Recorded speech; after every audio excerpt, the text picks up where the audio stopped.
Hello everyone, Super Turtle 12 here, and today I have a very macabre, very grotesque looking piece to review today with you all.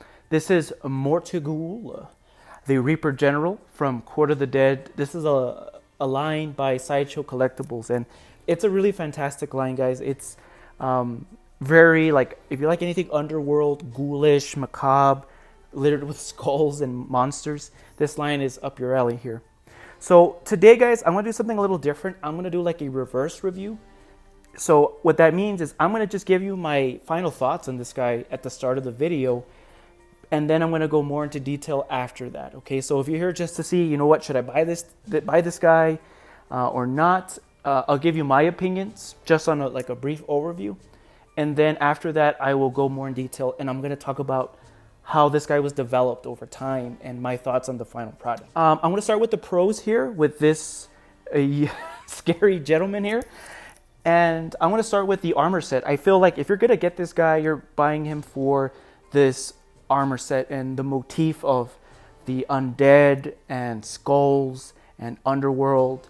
I feel like its armor set is such a unique design and a lot of thought was put into it.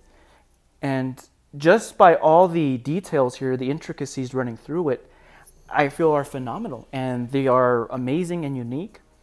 I don't think I've ever seen a figure in this scale with, this kind of, design and detail to it. So I'm really happy to see that Sideshow went all out when they thought about this guy.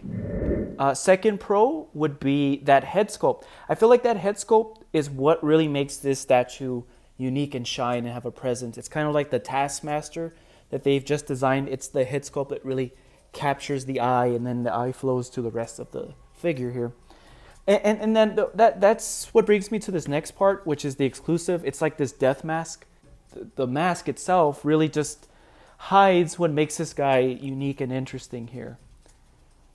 So I wouldn't go out to rush to get the exclusive, unless you're like a completist or something and you really want to get this death mask. But honestly, you'd be okay getting just the regular edition and getting that skull, because I think that's what makes this guy stand out a lot. And I mean, this can also tell a story. You can kind of say it's like him trying to cling on to some shard of his humanity, if he ever was human, right? But that's my take on the exclusive there. And then the last pro that I have here is just his shelf presence. I've had this guy in my study here for about 2 weeks, and people that have come in and seen him are like, what is that thing? Like, what is that? And they come and look at it, and they try to see if there's like, LEDs in the eyes, and they try to touch it, and they're like, wow, is it all metal? And they get excited. So this thing does have a lot of shelf presence. It does tell a story, and like I said, you don't need to know who Mortighull is to kind of see that this is like a skull knight, an undead knight, if you will. But they can tell that this is someone important or something important. And he stands, I think, at 27 inches, so he's taller than any of my quarter scale stuff, right? And back there, you can kind of see him in this area over here. But I have Nightmare from First Four Figures from Soul Calibur 2, and Mortighull just towers over him to the point where it looks awkward when I have them next to each other. So yeah, just keep that in mind, that this guy is pretty dang tall, and he eats up a lot of shelf space, but at the same time, that's, I think, what makes him an attractive piece to kind of have in your collection. So now let's move into the cons. I have, primarily 4 cons, and these are deal breakers. So it's really going to depend on your tastes and, what you're willing to spend your money on at the end. Because this gentleman here is around, he ranges, I think, $600 for the exclusive, and then $590 for the regular edition.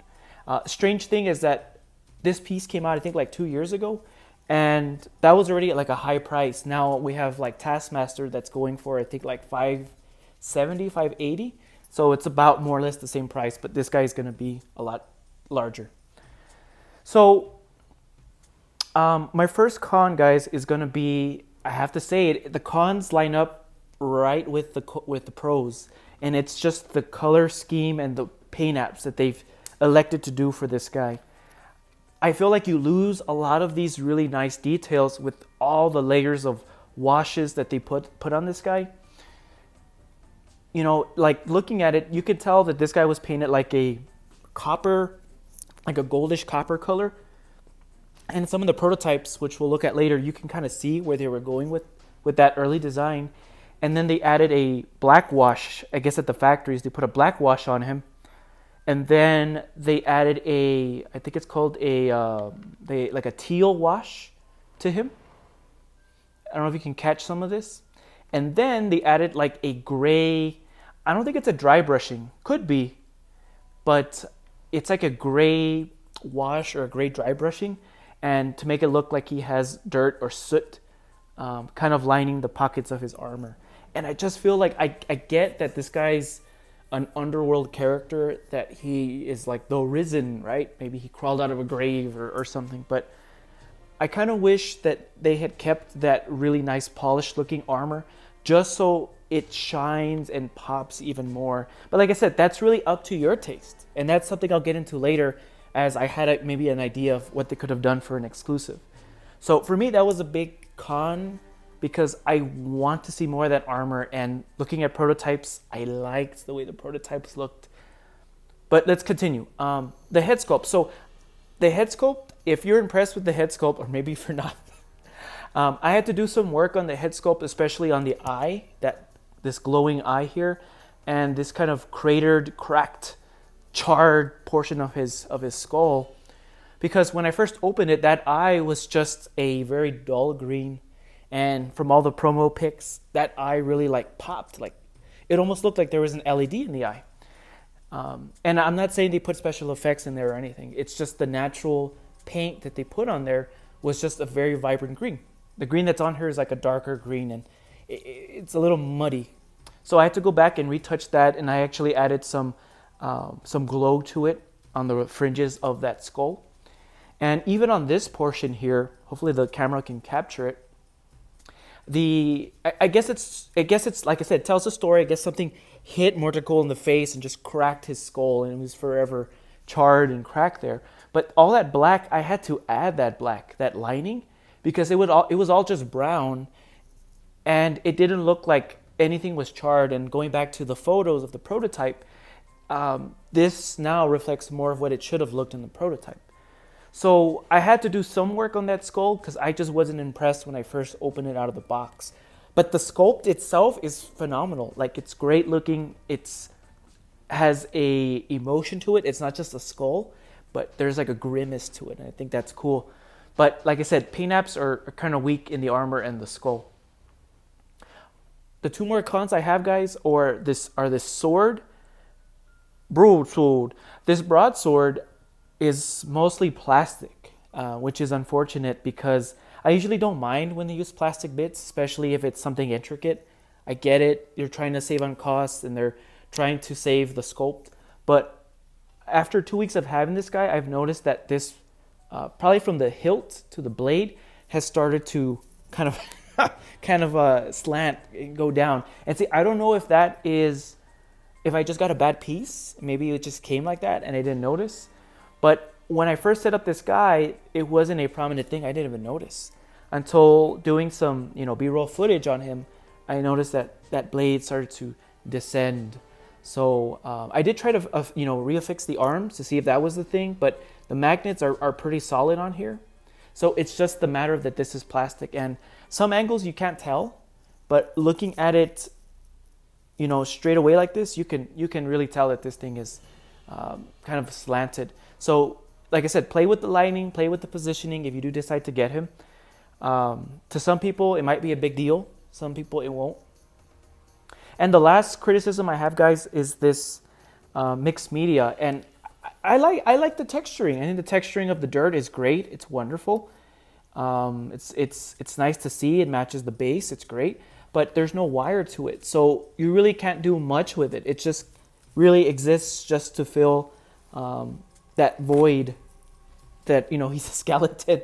So there's going to be a lot of empty space. I do wish there was a wire, so you could have done like a flowing thing here, kind of like wisping in the wind.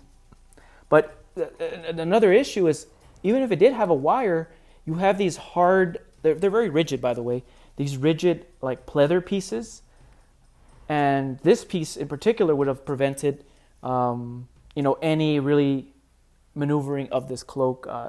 So that's a shame there. But overall, guys, I would give this piece, Mortighull General or Risen General, I would give him a solid 7 out of 10.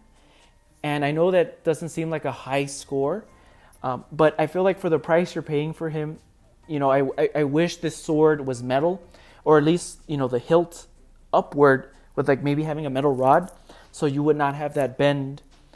I do wish that there wasn't so many washes on him, so you could really appreciate some of these designs that kind of litter his armor. But he's not a bad statue at all. I think he's a very impressive statue. In fact, everyone that comes in is very impressed with him and how he looks.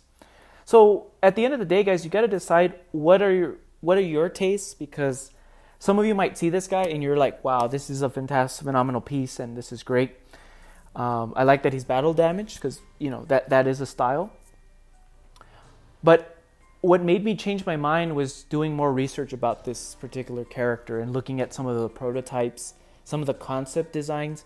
And then I started to really think like, what could they have done with this guy to maybe improve him, So, like I said, I give him a 7 out of 10. I wouldn't spend $600 on him. I would really want to use maybe Sideshow rewards or a coupon to shave off like a good $50 off of him. If you were to buy him, as is, I don't feel the exclusive is anything you need to go out, fight for your life for. But he is a very impressive piece. And if you can just, like I said, if the color doesn't bother you, which I don't think many people will be bothered by the washes in the color, if the sword doesn't bother you, then I think this guy would be an 8 out of 10 for you. The only the only issue is that he's very tall. He's very tall, so it's really hard to display him in a display box or anything like that. But at this point, guys, hopefully that helps you a little bit, some really short insights. And at this point, I'm going to start discussing some of the more intricacies of this guy here. All right, folks, this is the extended segment to my review. And I just really wanted to talk about this statue more in depth, because I feel like whenever you give a review of something, I think you should have evidence to back it up. So I really wanted to go into depth with why I gave Mortighull a 7 out of 10.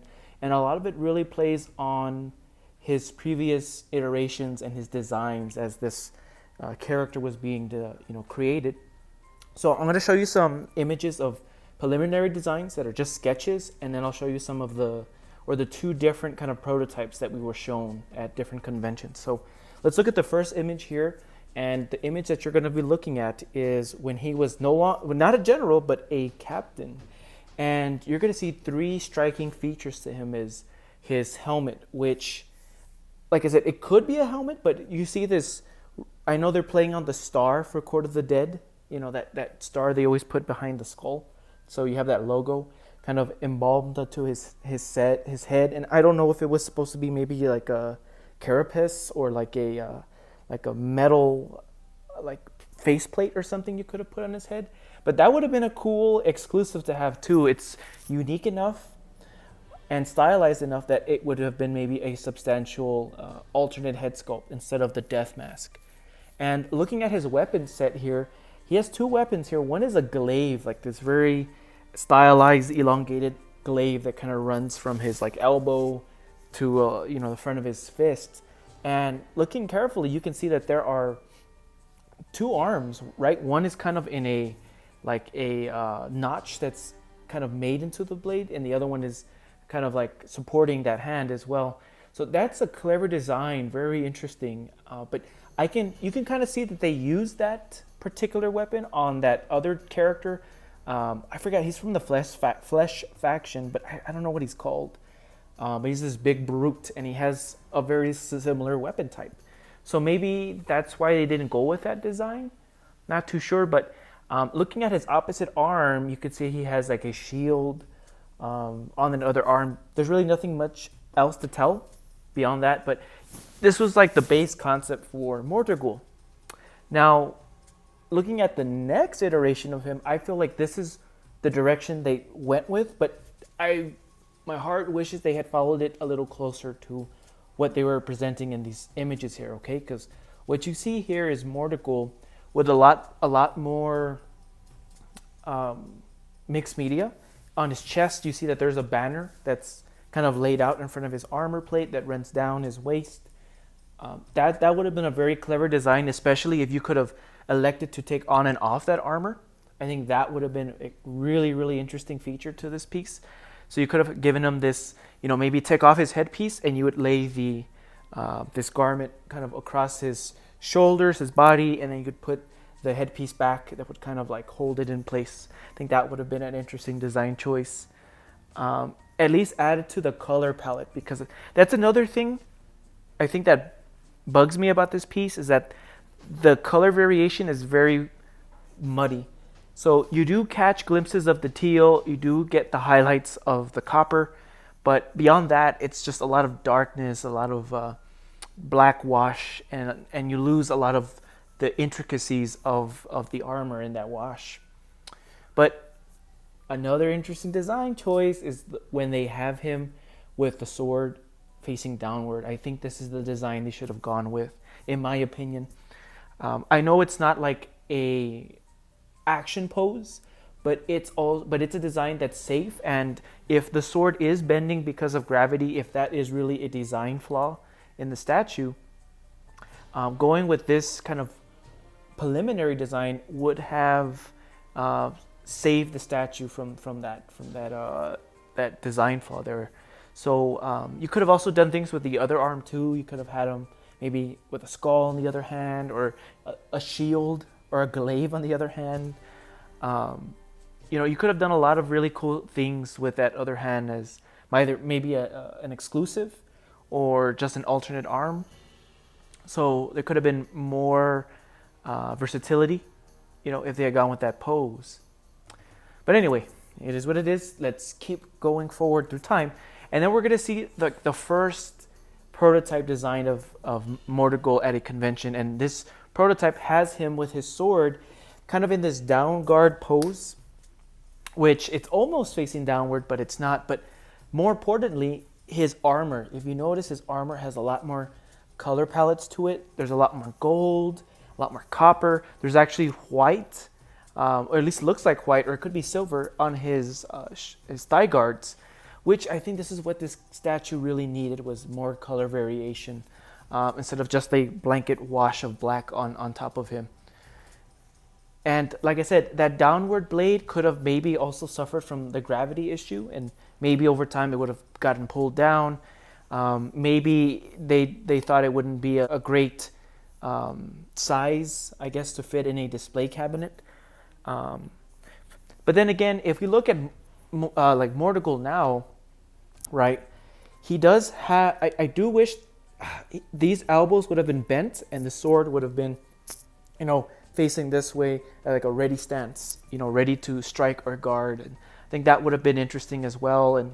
But only problem with that is then you would have need, if his arms were here, right? Say his elbows were here, right? The sword would have gone maybe up to here. So then that would have been like a 30, instead of a 27-inch statue, you'd get like a 32, 33-inch statue. And then that also causes problems for displayability.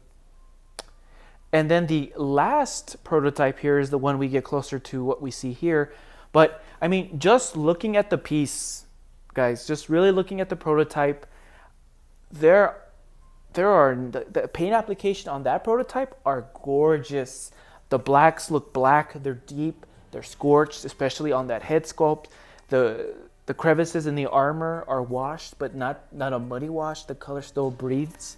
You still see the copper, you still see the golds. Especially on these like bicep, I guess armor or whatever you want to call it. On mine, it looks very dark and washed out, and in that last prototype, you could still see a lot of the gold, and in between is the black. So it kind of takes that skeletal theme and pushes it even further. So I think that was fantastic. So all in all, guys, I just wish they had made subtle changes to this design. And I can understand that because of its size, because I feel like this was an ambitious piece to undertake for the company. But I feel like the sword being plastic, the position of the sword, the exclusive, it seems like an afterthought. The color palette's a bit strange. I don't know. I just wish they had made and kept some of the original concept designs of Mortighull, especially with that downward-facing sword. I think that would have been perfect, and it would have increased his displayability, while also not having to make this plastic piece detrimental to gravity. And that color palette, I wish they would have brought out that color palette, because the only thing that really stands out here is going to be this little tint of red, right? You're going to get the little hints of the copper highlighting, the teal wash, and then that green eye. That's really all you're getting here in terms of color. And I feel like it doesn't breathe. It's very a muddy color palette. But like I said, guys, overall, he's a great piece.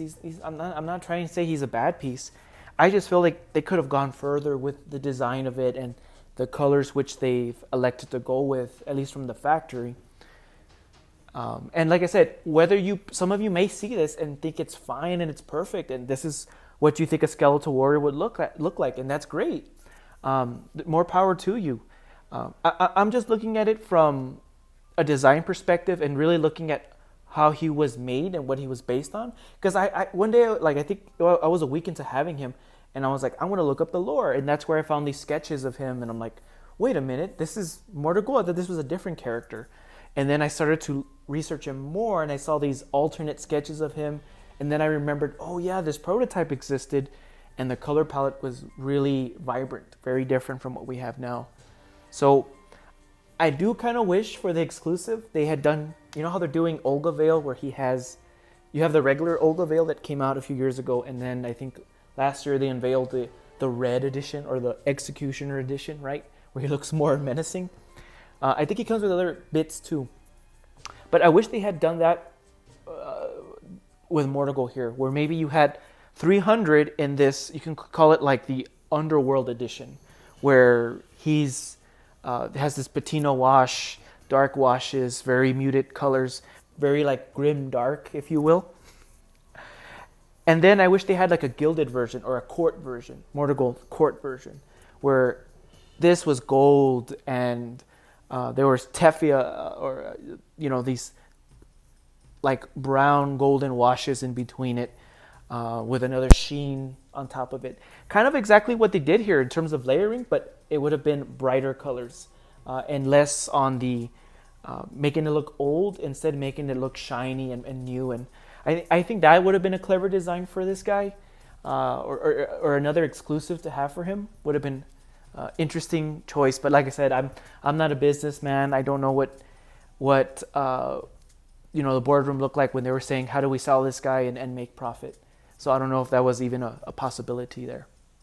So yeah, guys, like I said, great piece. He is a conversation starter. If you can overlook some of these, like the plastic sword, the muted colors, and then some of the subtle, very subtle paint apps, I think you're gonna like this piece. Like I said, it's not a bad piece at all by any means. All right. But at the end of the day, I would say don't pay more than $5.50 for him.